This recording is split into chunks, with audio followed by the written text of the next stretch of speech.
ચોટલો કેમનો વાળવો એ હું આ તમને શીખડાવીશ.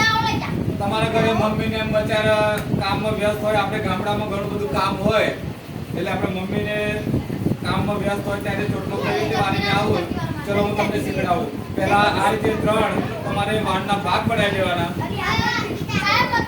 અને પછી વાળા પરથી એક એક હેર લઈ અને આ રીતે સરસ એવો નજીક સેટ ખેંચવાનો એટલે સરસ એવો એકદમ ભરાવદાર ચોટલો બની જશે. એટલે આ રીતે 2 ચોટલી વાળીને તમારે શાળામાં આવવાનું.